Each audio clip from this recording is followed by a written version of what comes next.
Halo, sore. Halo, selamat sore Pak Tommy. Ya, sore Mas Pipin. Ya, sudah bisa mendengar suara saya dengan jelas ya Pak ya? Dah, oke, cukup. Baik, bisa kita mulai Pak Tommy ya? Ya, baik. Apa?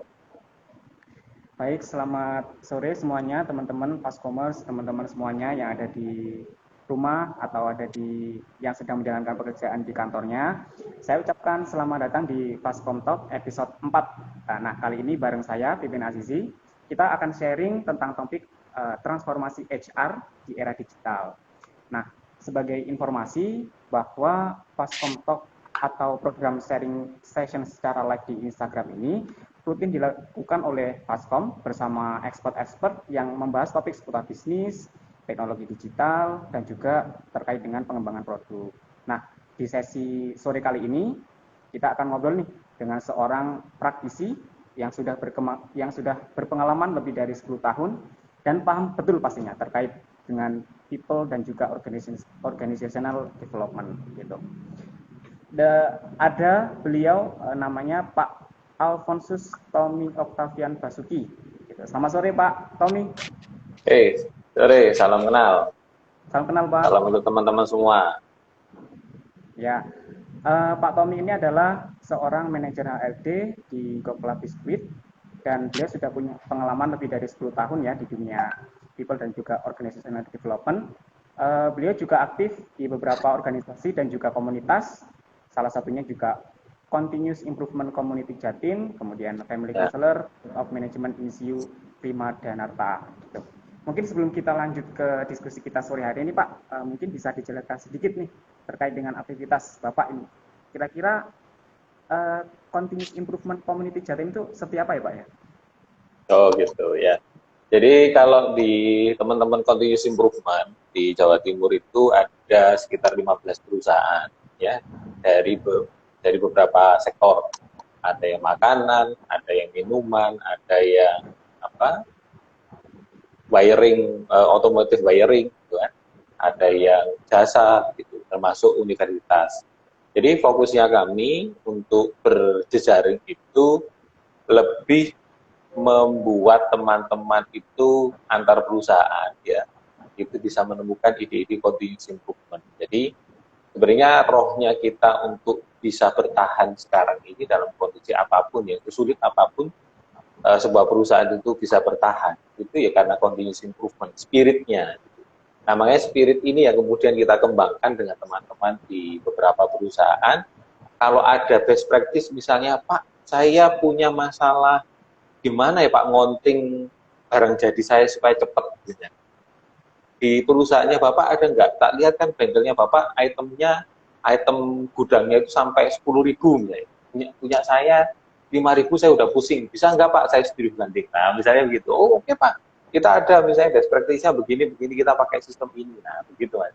Jadi itu yang memperkuat kami antar meskipun beda organisasi tetapi sebenarnya mengcounting atau menghitung sesuatu itu sebenarnya pada hakikatnya kan sama.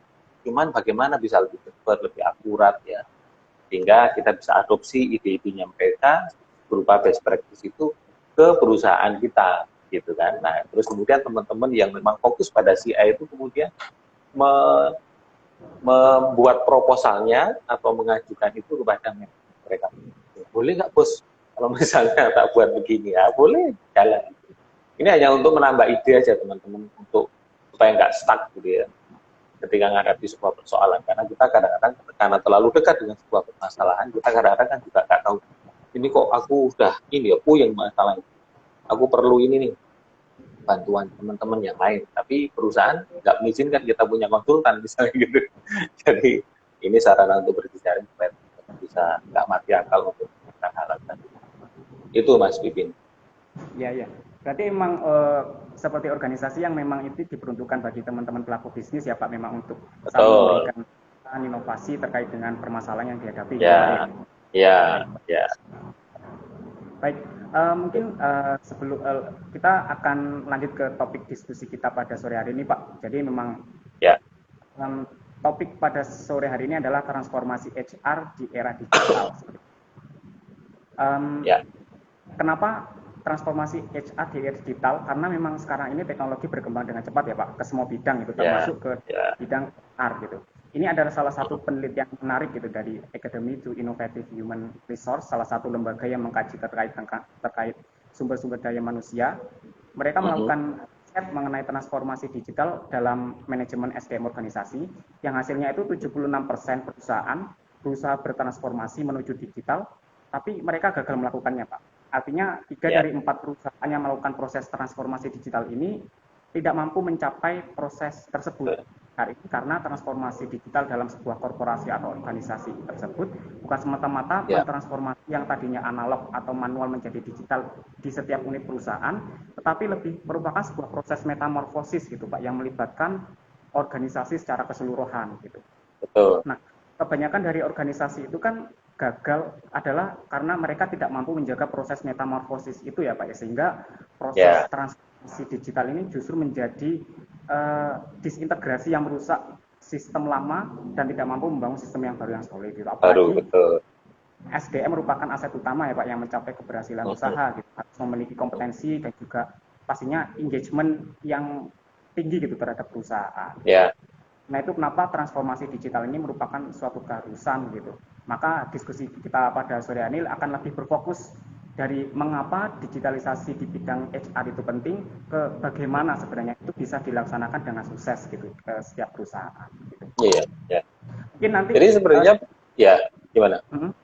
Mungkin nanti sebelum kita nanti mulai lebih lanjut lagi, ini saya bisa sampaikan ke teman-teman yang sudah join ini ke Instagram Live kita, nanti bisa langsung tambahkan pertanyaan atau memberikan pertanyaan kepada Pak Tommy di kolom komentar atau nanti di fitur question yang ada di live ini. Gitu.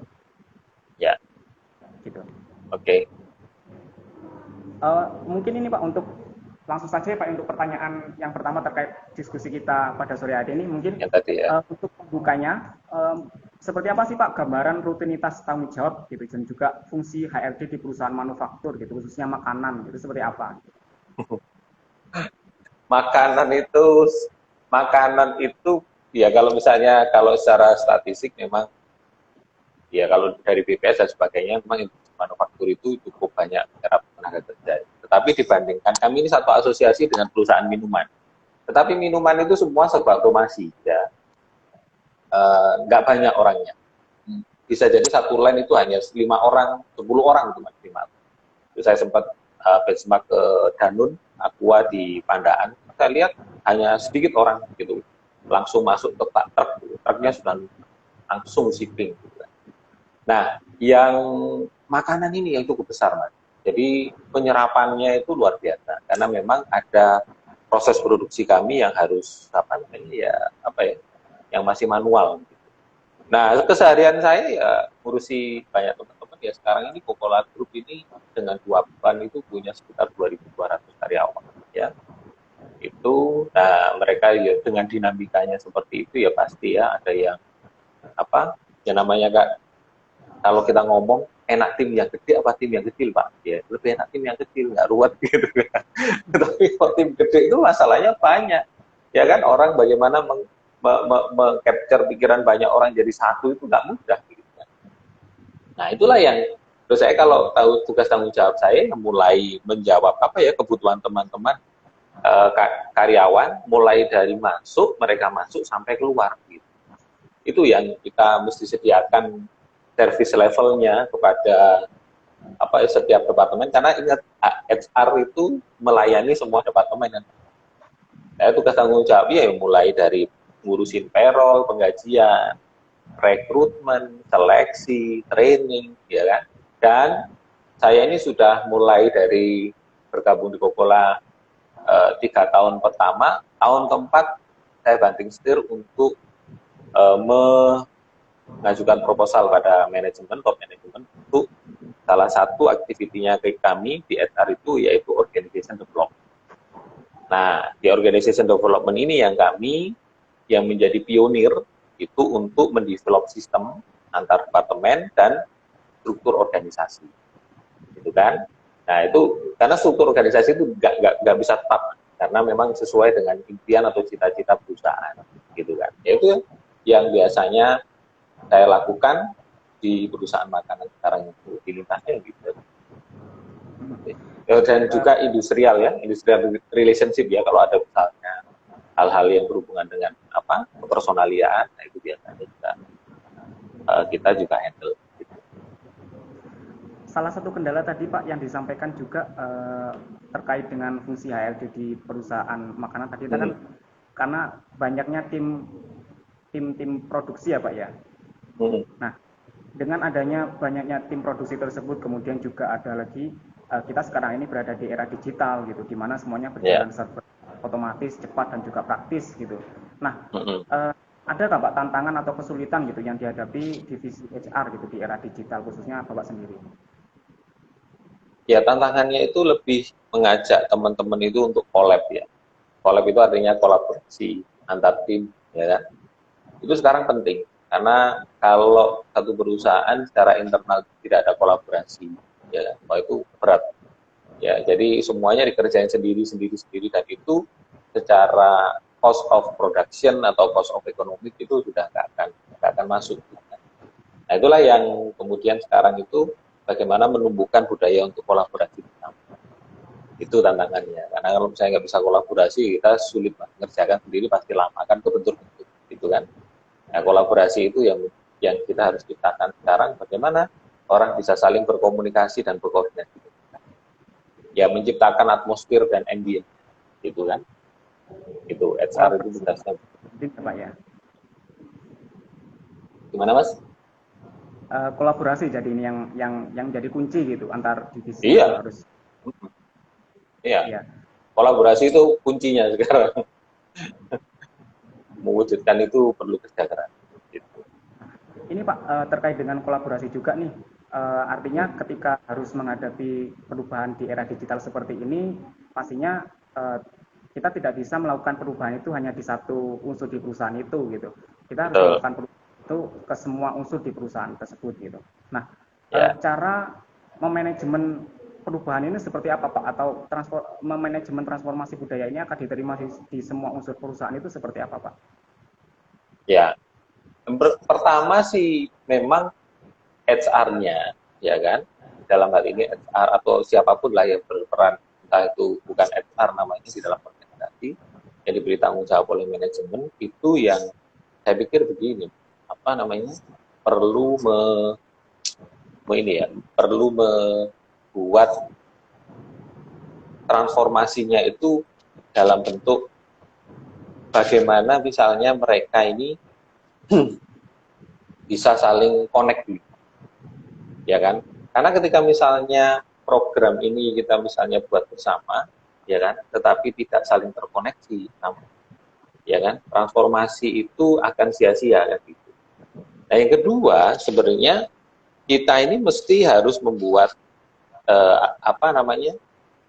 assessment dulu sebenarnya budaya organisasinya kita ini yang seperti apa kan begitu kan. Karena kalau misalnya budaya organisasinya secara bahasa awam lah ya, nanti ada ya, kita akan saya akan beritahu tentang beberapa budaya organisasi sangat individual misalnya gitu.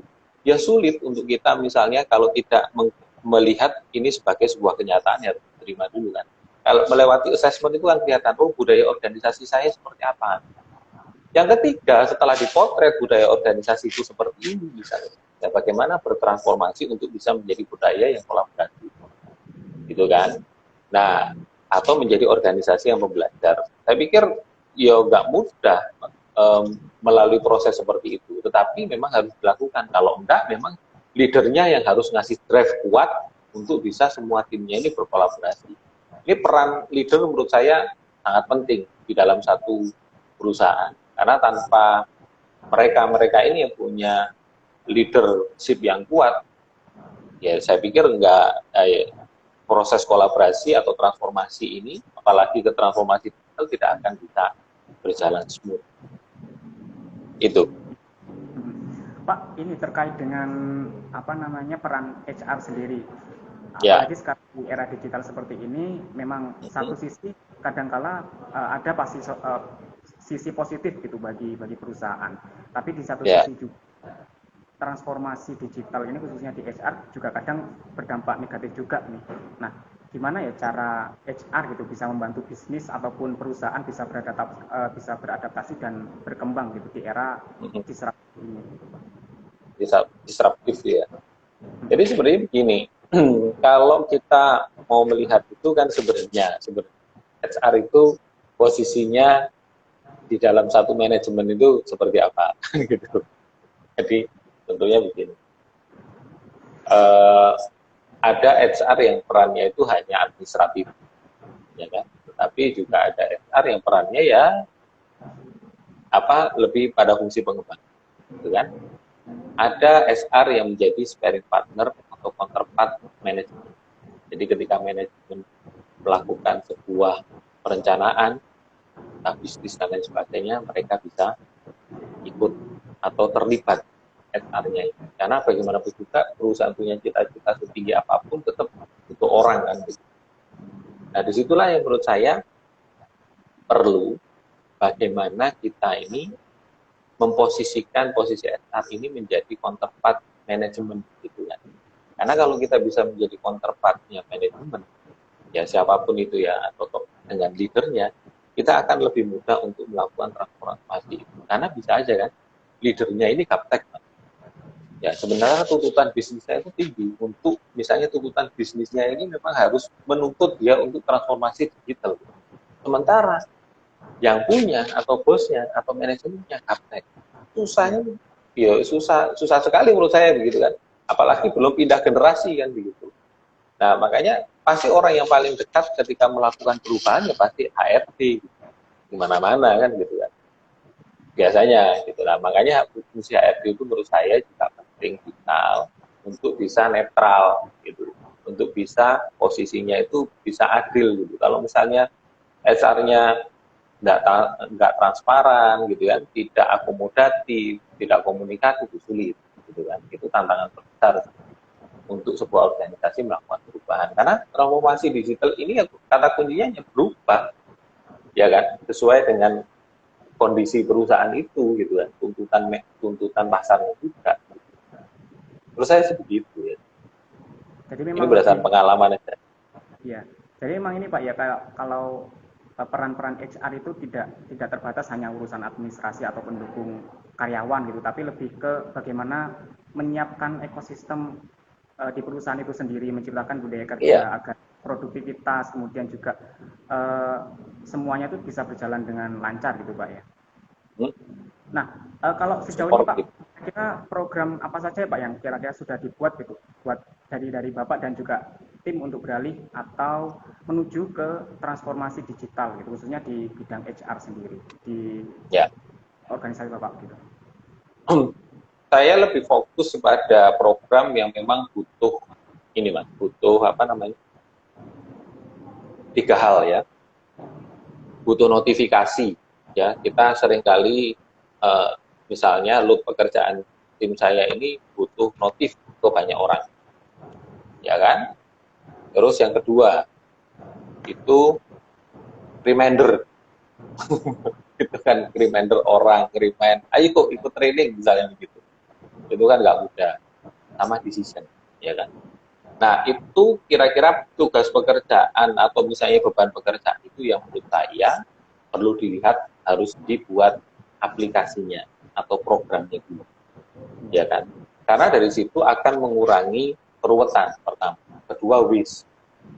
Ya kan?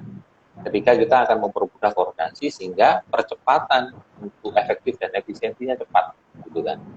Tetapi kalau misalnya kita membuat sebuah pekerjaan ditransformasikan ke digital tanpa ya kan kita punya flow prosesnya, SOP-nya yang jelas dulu, ya sama saja. Itulah yang membuat akhirnya mereka gagal. Ya kan? Nah, memang harus SOP-nya jelas, flow-nya jelas, ya kan? Tidak berubah-ubah. Maka kita bisa buat transformasi. Tapi kita akan lihat lagi beban pekerjaan mana yang cukup berat dan menyita waktu yang kita harus transformasikan. Pasti itu pekerjaan yang menyangkut banyak orang. Apalagi fungsinya HR itu berkaitan dengan semua departemen ya, gitu. Kalau kita bikin program pasti mengikat ke semua departemen, nggak mungkin hanya satu. Ya. Itu menurut saya. Ya. Oke, baik Pak. Mungkin sebelum kita lanjut ke pertanyaan sebelumnya, ini ada yang bertanya nih di kolom pertanyaan. Ada dari Mbak Anna Fitriana. Ini pertanyaannya, bagaimana tantangan dan strategi HR menghadapi new normal saat pandemi 19, mengenai protokol kesehatan COVID-19, mengingat jumlah karyawan lebih dari 2.200 orang. Gimana itu Pak, cara menghadapi new normal gitu, apalagi dengan jumlah karyawan yang cukup besar gitu? Ya, pakai teknologi Mas. Kami sekarang pakai teknologi, mau tidak mau. Ya sekarang ada teknologi thermal scanner yang kita mau install, ya. Itu. Jadi orang kalau nggak pakai masker, suhu tubuhnya tinggi, sudah pasti mereka nggak bisa masuk, gitu kan. Dan untungnya beruntung sebelum pandemi itu kami sudah mengembangkan satu aplikasi namanya e-security access. Ya, e-security access itu akan masuk di semua pintu-pintu yang dilewati karyawan. Nah, sehingga dengan alat ini, teknologi ini saya tinggal masukkan aja dan pada waktu awal pandemi kami sudah membuat aplikasi daily health checklist untuk semua karyawan yang akan masuk pabrik harus ngisi itu dulu. Kalau nggak ngisi, pintunya nggak bisa buka. Mereka juga nggak bisa absen. Itu. Nah, otomatis ini kan kunci. Ketika saya masuk kerja, tidak terlambat, tetapi kok nggak masuk, kok nggak bisa masuk, nggak bisa absen. Ya berarti saya belum ngisi daily health checklist. Kan begitu. Nah, ketika mereka belum ngisi, ya kan harus ngisi dulu. Baru mereka akan diperbolehkan masuk. Dan itu menurut saya crowd monitoring yang cukup efektif karena laporannya real time. Kalau misalnya ada orang batuk, kita juga bisa lihat apakah dari health checklist-nya kita langsung bisa lihat record-nya. Orang ini tadi ngisinya batuk-batuk apa enggak. Dan kalau secara kasat mata orang ini batuk bersin, udah langsung pulang. Gitu. Ya, jadi kalau dengan mengendalikan dengan begini, kita hanya pendekatan persuasi itu nggak bisa. Kita pakai sistem. Ya, kalau mereka nggak comply itu ya nggak kerja, ya pulang. Gitu. Selain itu di sisi lain kami bagi juga berapa orang yang WFH, ya kan. Terus berapa orang yang harus VFO, from office, begitu. Kita bagi, cuman itu kami lakukan sekitar 3 bulan pertama. Tapi setelah ini kami yakin dengan aplikasi yang kami buat, kami akan jalan dengan mengadaptasi beberapa hal yang harus menjaga jarak, harus mereka cuci tangan, sehingga kami sediakan di pojok-pojok tempat karyawan bisa cuci tangan, gitu kan, dan pakai masker. Nah, untungnya memang kami ini terbiasa pakai masker, karena ketika masuk di dalam produksi, di area produksi untuk bikin biskuit, mereka memang harus pakai masker. Jadi itu bukan hal yang sulit buat kami untuk kami terapkan gitu. Mungkin buat sebagian perusahaan menjadi hal sulit karena memang pakai masker kan bukan hal yang mudah untuk dibiasakan. Kami beruntung, kami ada di perusahaan makanan, karyawan kami nggak sulit ya untuk pakai masker gitu. Gitu Mas. Jadi Pak ya kuncinya emang emang harus tetap dilaksanakan ya Pak, proses untuk mentaati protokol kesehatan itu dari penggunaan betul. Kemudian juga penggunaan teknologi pengukur suhu badan tadi Pak sebelum memasuki area produksi gitu Pak ya. Ya, betul. Itu. Pak gini, ini ada data lagi nih yang cukup menarik nih. Jadi data dari Kementerian Perindustrian ini, sektor industri manufaktur itu menyerap tenaga kerja sangat besar gitu. Dari 6 sektor industri, yang paling banyak itu menyerap tenaga kerja berasal dari industri makanan seperti Coca-Cola misalkan. Angkanya sebesar 26,6%, itu cukup besar. Nah, dengan data tersebut cukup banyak sekali tenaga kerja, kemudian juga sekarang ini di era pandemi tadi yang sudah dijelaskan tadi, pastinya akan mengganggu ataupun pasti berdampak pada bisnis itu. Nah, gimana nih tim HR mengelola karyawan segitu banyaknya dan beragam agar proses kerja dan hasilnya itu tetap optimal dan juga produktivitasnya itu tidak menurun walaupun dalam kondisi pandemi seperti ini, gini Pak? Betul. Ya, sebenarnya begini Pak,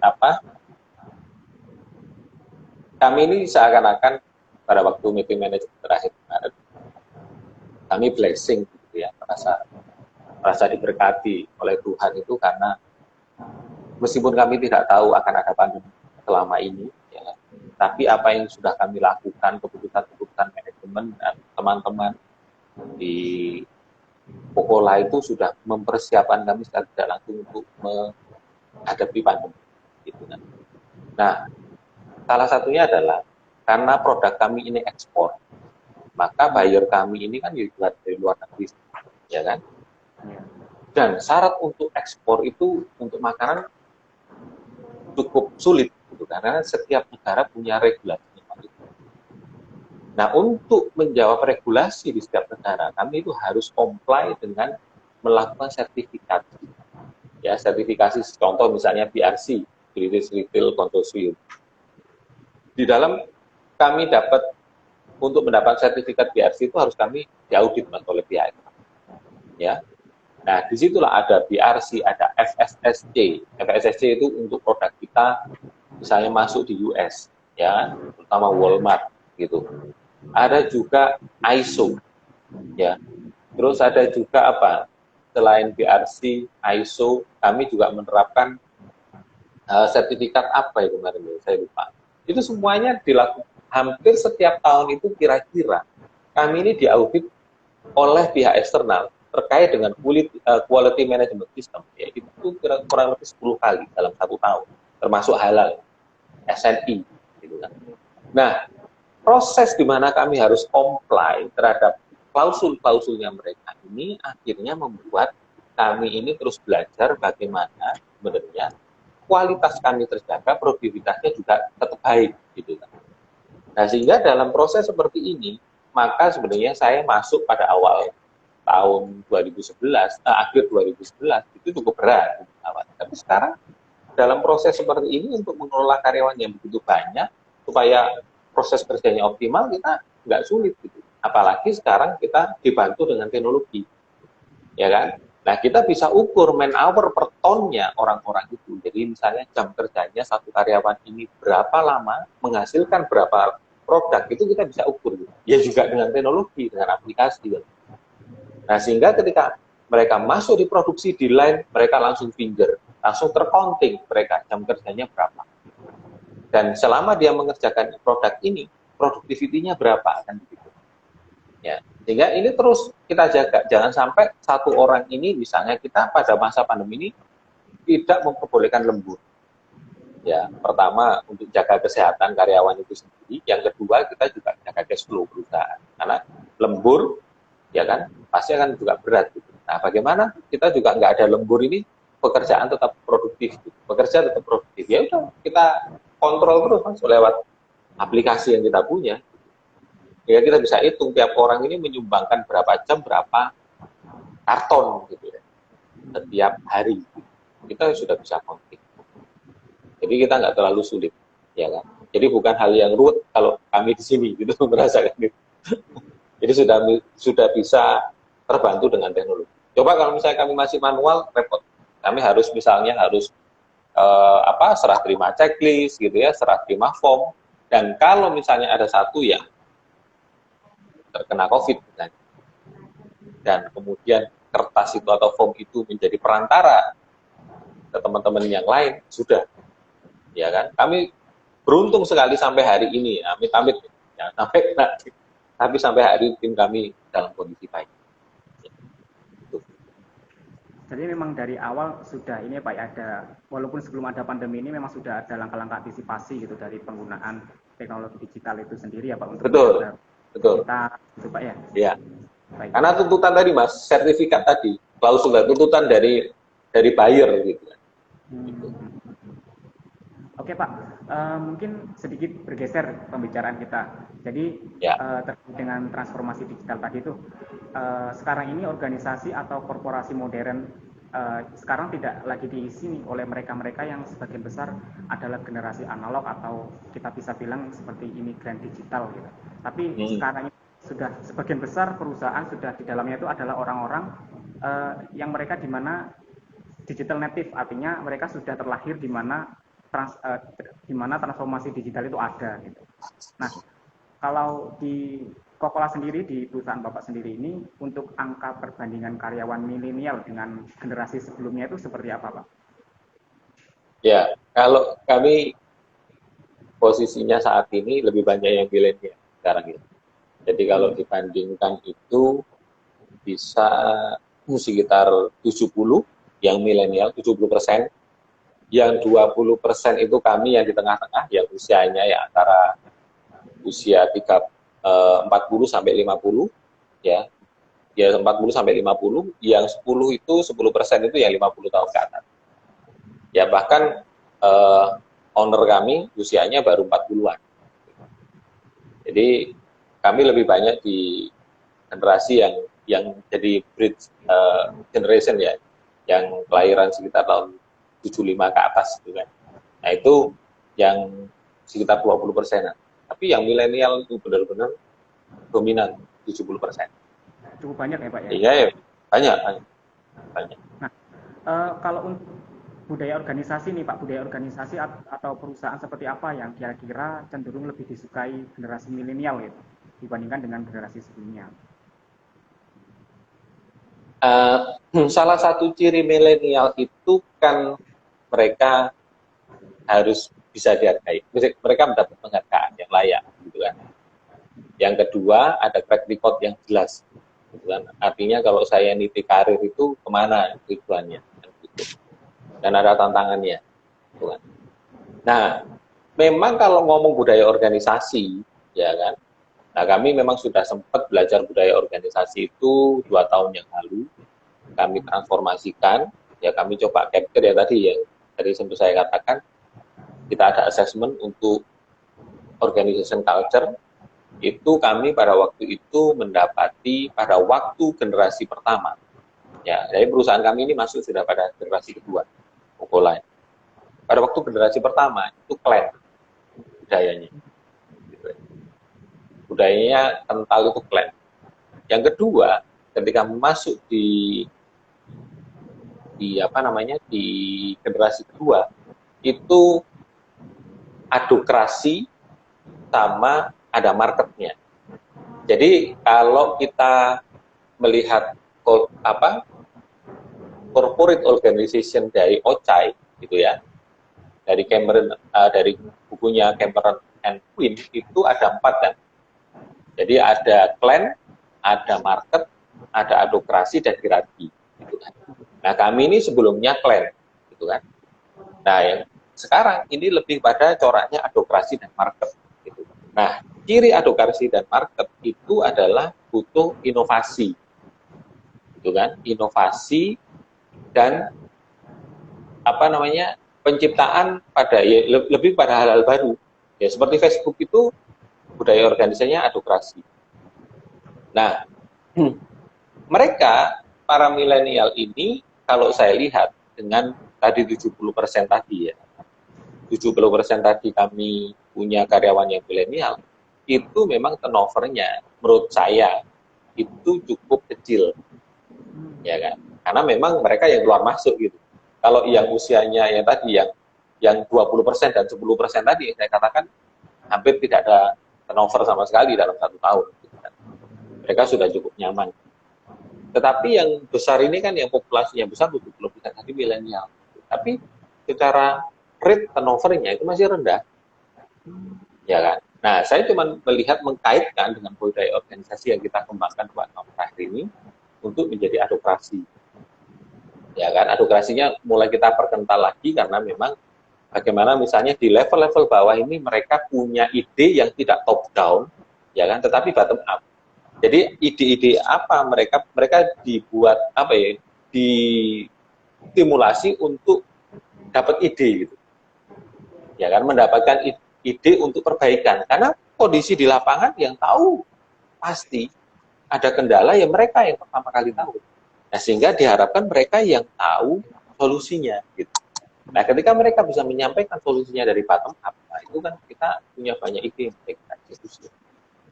Nah, ketika kita juga memberi penghargaan, kita berikan reward, ya mereka otomatis bisa happy gitu. Oh, ternyata ide saya dihargai.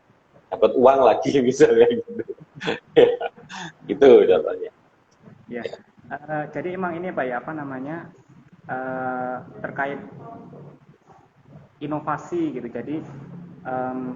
Jadi terkait budaya organisasi, budaya perusahaan dari milenial itu mereka seperti lebih bagaimana itu bisa membutuhkan inovasi. Nah, ini ada kaitannya juga nih Pak terkait dengan top 10 skill of 2025 yang baru-baru ini dipublikasikan oleh World Economic Forum nih Pak. Jadi ada beberapa kompetensi gitu atau skill yang memang harus wajib dimiliki oleh karyawan gitu.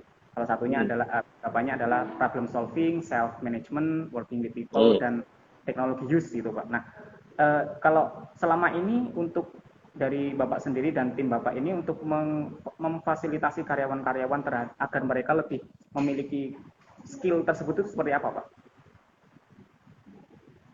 Kalau di soft skill kami tidak terlalu banyak melakukan ini ya, training gitu kan. Yang kami training itu kami pengembangan, kami fokuskan kepada mandatori, hal-hal yang memang perusahaan makanan harus jaga itu. Ya, contoh misalnya communicable disease, NCP, non-conforming product, nah gitu. Itu hal-hal yang memang harus mandatori diberikan ke setiap karyawan karena kita sebagai perusahaan makanan. Tetapi secara soft skill kita sudah lihat orang ini mulai dari sisi perekrutan. Jadi rekrut, seleksi, dan trainingnya, kita induction training hanya sekitar dua hari. Tapi kita sudah tahu meng-capture bahwa ini generasi yang bisa sampai ke sini. Gitu. Ini orang ini capacity-nya atau capability-nya bisa sampai ke sini. Kita sudah punya parameternya. Sehingga kita akan mudah orang ini kita masukkan, kita tempatkan sesuai dengan talent assessment-nya pada waktu awal. Gitu kan. Nah, sehingga kalau pada akhirnya ininya berkembang ya karena memang instrumentasinya kita sudah rata-rata ya saya katakan sekitar 60% kita proses untuk pengambilan keputusan, notifikasi dan reminder itu di Coca-Cola sudah 60% melakukan digitalisasi. 40%-nya ini sifatnya masih manual ya. Karena memang kita masih kembangkan ke arah sana karena memang menyangkut beberapa departemen ya. Contohnya kalau sekarang pemerintah buat Omnibus Law itu kan itu berapa kementerian yang terlibat di dalam situ kan cukup banyak ya. Tetapi kita juga perlu siapkan kalau kita menyiapkan satu aplikasi yang menyangkut banyak departemen dan itu operation, nah itu kan kita perlu diskusikan, koordinasi, meeting ya dan kolaborasi dengan mereka. Tapi so far selama ini tidak terlalu ada kesulitan untuk kami menemukan anak-anak itu atau mengembangkan potensi-potensi itu karena mereka sudah given kan. Mereka sudah lahir di zaman yang berbeda dengan lain. Oke. Pak, untuk yang terkait perbedaan antara generasi milenial dan juga sebelumnya tadi terkait dengan budaya organisasi. Nah, kalau dengan pola kerja itu ada perbedaan nggak sih Pak antara kedua ini? Ada. Nah, yaitu tadi generasi yang analog tadi dengan generasi yang sudah milenial tadi ya yang sudah melek secara teknologi itu sudah bisa kami masukkan di dalam satu wadah kan gitu. Nah, memang generasi-generasi yang analog kemudian kami posisikan lebih kepada technical advisory atau lebih sebagai pendamping mereka. Gitu ya, wisdomnya yang kita ambil.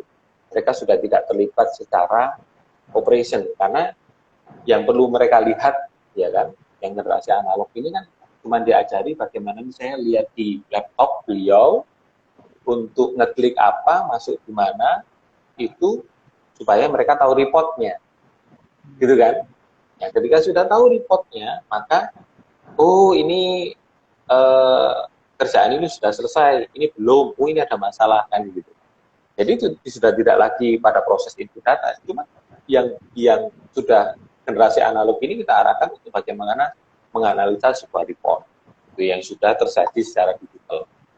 Itu aja. Jadi kalau gap-nya memang ada kasih gap, tapi kami sudah lalui 5 tahun dulu pada waktu kami set up plan yang kedua. Plan yang kedua ini tahun 2011 pada waktu saya masuk. Plan yang pertama itu tahun 78. Nah itu pada waktu saya mengawali plan yang kedua itu buahnya. Itu gap-nya sudah saya lalui di situ. Ya. Sehingga kami tahu bahwa kami harus melakukan apa pada saat itu mengurangi gap antar generasi. Itu, Pak. Ya. Oke, Pak, ini ada pertanyaan lagi nih dari teman-teman yang join di live pada sore hari ini. Ini ada lagi dari Ana Fitriana. Kelihatannya tadi ya. Ini pertanyaannya, langkah transformasi digital HR untuk staf generasi Z yang belum melek teknologi dibanding generasi milenial. Seperti apa itu, Pak? Langkah transformasi digital HR untuk generasi Z yang belum melek teknologi dibanding generasi milenial. Langkah transformasinya yang ini ya, kalau terkait dengan lintas generasi ini sebenarnya kalau kami rasakan pada posisi yang saat ini, kami sebenarnya belum terlalu, kalau soal generasi Z loh, yang belum melek teknologi, kami kok beruntung belum sampai melihat bahwa generasi-generasi yang ini tidak melek gitu. Ya. Nah, karena apa? Kami lakukan tadi, kuncinya tadi di perekrutan dan seleksi sebenarnya, ya kan? Kami kan pasti akan melihat anak ini gimana. Karena begini ya, pada waktu mereka apply, ya di website kami ini sudah langsung posisi ya, career itu apa? Misalnya saya ada posisi sekarang career logistik spesialis. Nah, maka saya apply di situ dan saya akan ngirim resumenya lewat website tadi. Nah, kalau mereka itu nggak bisa ngirim website di situ, berarti kan mereka sudah nggak melek teknologi, paham maksud saya? Gitu. Jadi sudah terfilter atau tersaring di awal gitu. Jadi kita hanya menerima resume yang sudah masuk di dalam website gitu kan. Yang mereka kalau ngirimnya lewat pos, lewat apa, ya kami akan taruh di belakang dulu. Dan itu akan melewati satu tes komputer lagi. Mereka harus tes Excel, Word, dan lain sebagainya. Tapi buat mereka yang sudah mulai paham internet dan lain sebagainya, masuk website, masukkan data, dan datanya disajikan rapi, semua idenya tertumpah di situ, menurut saya itu sudah kami lakukan dengan apa ya? Kami sudah filter dengan baik gitu, dengan selektif di awalnya, sehingga pada waktu mereka masuk, gap itu nggak ada. Artinya gap itu, masalah yang berkaitan dengan itu kami nggak hadapi. Paham ya? Ini pertanyaan dari Pak Anai. Itu. Jadi kami nggak mengalami proses itu, Pak Anai. Jadi kami beruntung ya itu tadi, karena yang masuk di Coca-Cola ya sudah, karena resumenya sudah langsung harus lewat website, ya sudah kami akan lihat lewat situ dulu, itu prioritasnya. Ya. Jadi memang dari awal ini Pak ya sudah ada proses seleksi yang nanti meminimalisir adanya gap antara generasi digital dan analog tadi itu Pak. Ya. Pokoknya tugas kami kalau bisa permasalahan gap ini pokoknya antara yang tua dengan yang muda gitu aja. Pokoknya antar ini soal generasi itu kalau bisa kami bisa minimalisir dengan proses seleksi. Gitu ya. Oke, Pak, mungkin kita lanjut ke pertanyaan. Pak, secara garis besar memang ruang lingkup pekerjaan tim HR ini berhubungan dengan administrasi dan juga pengembangan SDM maupun organisasi ya Pak ya. Nah, ketika adanya transformasi digital seperti ini yang bisa melakukan pekerjaan itu semuanya secara otomatis, apakah nanti menurut Bapak nanti pekerjaan HR ini akan beralih fungsi gitu Pak? Betul. Menurut saya akan beralih fungsi. Ya. Kalau semuanya sudah clear, firm aturannya gitu kan.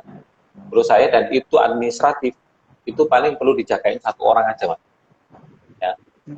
Karena pekerjaan yang tidak meng-create something itu menurut saya udah lewat nanti pada zamannya nanti kan ya. Nah, beralih menjadi apa? Ya lebih pada aktivitas organization development.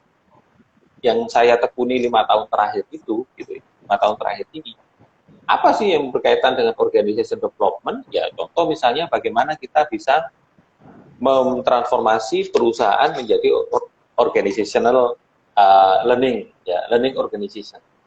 Terus orang bisa punya knowledge manajemennya melalui training sudah tertata. Gitu ya. Kami sudah melakukan pembelajaran jarak jauh sekarang, BCJ Israel. Jadi training-training itu karena masa pandemi sudah nggak ada training sama sekali di dalam kelas, ya. Trainingnya itu lewat online. Mereka bisa lewat handphone, ya kan? Kami buat satu materi training, karena materi trainingnya sudah ada, kami buat videonya, ya, dalam bentuk video. Kalau misalnya panjang, kami potong-potong sekitar 1 menitan, sehingga ada nanti 10 seri misalnya gitu ya, atau 5 menit kadang-kadang begitu. Nah, setelah itu mereka langsung tes. Udah, kita tugas mengkoreksi, nggak perlu lama-lama sekarang. Mereka sudah langsung, ini benar salah, benar salah. Kalau misalnya mereka nggak lolos, ya remedi. Langsung remedinya pilih tanggal berapa. Ya, sesimpel itu. Ya kan? Kami mengurangi itu tadi, karena masa pandemi. Ya, beruntung infrastruktur sudah kuat. Jadi misalnya server sudah kuat, artinya servernya oke, jaringannya mendukung, ya kan? Nah, itu yang kami perlukan sehingga kami bisa melakukan transformasi digitalnya. Dan yang terakhir sebenarnya organization development lebih bagaimana mentransformasi nilai-nilai tadi. Nah, kadang-kadang di setiap perusahaan itu belum tentu punya nilai-nilai yang ditetapkan, gitu kan. Nah, nilai-nilai itu penting sebenarnya untuk menjaga norma organisasi ini tetap jalan. Jadi ya norma itu terkait dengan budaya tadi. Budayanya mau apa? Sehingga kita bisa memberikan identitas ketika karyawan masuk pintu gerbang perusahaan, identitas karyawan itu sudah tahu, oh berarti nilai saya harus kolaboratif misalnya gitu, harus aktif, ya kan, harus proaktif dan lain sebagainya. Itu mereka harus mulai paham bahwa ketika masuk saya harus punya norma atau nilai yang seperti itu. Nah, itu tugasnya nanti HR ke depan menurut saya, ya kan, karena pekerjaan administratif sudah bisa digantikan alat. Gitu. Jadi emang gini Pak, apa organizational development khususnya untuk transformasi era digital itu memang lebih ke bagaimana perusahaan atau HR itu sendiri menumbuhkan budaya-budaya yang di digital gitu. Apa namanya? Jadi semua infrastruktur teknologi itu sudah tersedia gitu daripada sekedar hanya melakukan teknologi itu sendiri. Kalau di perusahaan Bapak sendiri untuk WFH sendiri seperti apa Pak? Apakah ada dilakukan juga ke beberapa staf atau karyawan untuk melakukan WFH itu? Tadi saya sudah sampaikan di 3 bulan pertama masa pandemi itu ya, Maret, April, Mei sampai dengan pertengahan Juni itu kami melakukan WFH. Tetapi setelah itu kami evaluasi dan kami sudah punya aplikasi yang kami develop dalam waktu singkat, ya kurang lebih sekitar 2-3 bulan. Akhirnya kita launch pada waktu itu, semua karyawan akhirnya semua comply, ya kan? Karena kalau misalnya ada karyawan yang nggak ngisi, kita sudah tahu siapa namanya, ya kita bisa lakukan sanksi atau apa itu cepat dulu. Nah, jadi untuk saat ini dengan beradaptasinya normal atau WFH itu kami sudah nggak lakukan terus terang ini. Jadi kami lebih kepada memonitor pergerakan orang melalui aplikasi, kesehatan orang ini, kesehatan karyawan melalui aplikasi. Bila misalnya mereka sudah tahu kok. Kalau misalnya di dalam aplikasi itu ketika mereka sudah ngisi akan muncul resiko rendah. Nah, kalau resikonya rendah berarti boleh masuk. Resiko sedang, ya itu sudah harus WFH, gitu. Resiko tinggi apalagi, gitu kan? Mereka sudah harus 14 hari. Gitu. Jadi sudah terfilter juga. Jadi mereka sudah tahu tidak akan maksa masuk ketika ini. Karena Satpam juga akan tahu namanya kalau misalnya dia sudah maksa masuk gitu kan. Kalau maksa masuk mereka ya tetap aja suruh pulang sama security. Karena security sudah tahu bahwa nama-nama karyawan ini resikonya sedang atau tinggi. Baik Pak, mungkin karena waktu kita yang akan habis juga, mungkin untuk yang terakhir, kira-kira apa nih kesimpulan dari Bapak terkait dengan kondisi HR yang sekarang ini utamanya harus menghadapi era digital gitu Pak? Yang harus dilakukan pada proses ini ya sebenarnya lebih pada SR itu sebenarnya kan sebagai fungsinya itu lebih ke suportif.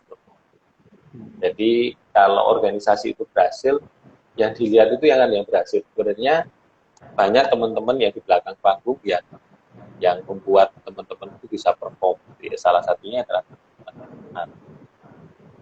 Nah, maka ke depan itu bagaimana perannya HR itu lebih kolaboratif gitu ya dengan semua pihak, terus kemudian mengajak mereka untuk melakukan gerakan bersama, ya kan, membangun budaya baru misalnya kalau dimungkinkan ya, ini yang tergantung pada budaya organisasi masing-masing dan keputusan leadernya, goodwill-nya leadernya.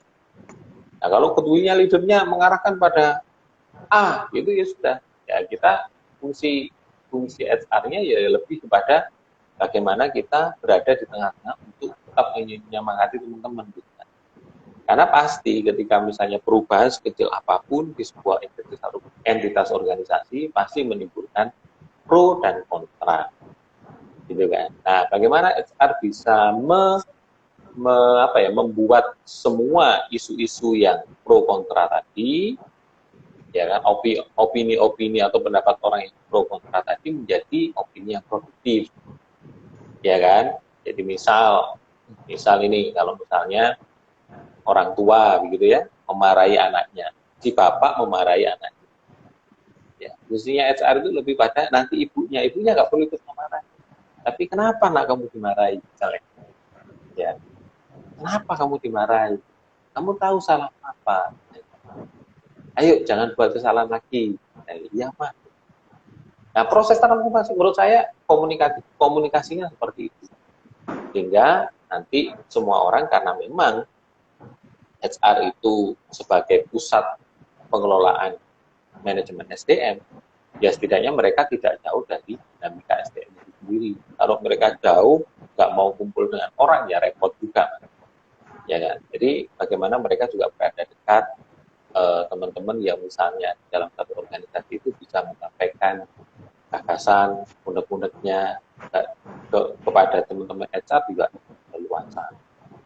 Tapi memang itu kembali lagi ya, budaya yang bisa harus dibangun, kebiasaan apa yang misalnya bisa mengikut sertakan semua karyawan. Pasti ada peran serta leader di perusahaan tersebut. Ya, makanya terus berkolaborasi. Gitu Mas, Pipin. Ya, jadi yang bisa saya simpulkan sebenarnya manajemen SDM ini dalam konteks digital ini dituntut untuk meluaskan cakrawala ya Pak ya, untuk menjadi pemimpin gitu, jadi pendorong dalam sebuah organisasi atau perusahaan itu lebih bisa bertransformasi digital dan di bidang organisasi itu, gitu Pak ya. Pionirnya harus jadi pionirnya, dan perusahaan kalau mau transformasi digital harus punya SOP yang jelas. Kalau nggak punya SOP yang jelas, percuma. Nanti developernya atau konsultannya yang pusing. Oke, baik Pak. Bukan pasang. Ya. Terima kasih Pak. Sama-sama. Karena waktu kita juga terbatas, jadi ya, terima kasih waktunya yang sudah diberikan dari Pak Tommy sudah join pada diskusi kita sore hari ini. Terima kasih teman-teman yang sudah join. Jangan lupa untuk ikut lagi ada acara Fastcom Talk di minggu depan. Pastinya dengan pembicara dan juga dengan tema-tema yang lebih menarik dari sekarang. Baik, terima kasih Pak Tommy atas waktunya. Terima kasih semuanya. Sekian dari saya. Wassalamualaikum warahmatullahi wabarakatuh. Selamat sore. Waalaikumsalam. Selamat sore.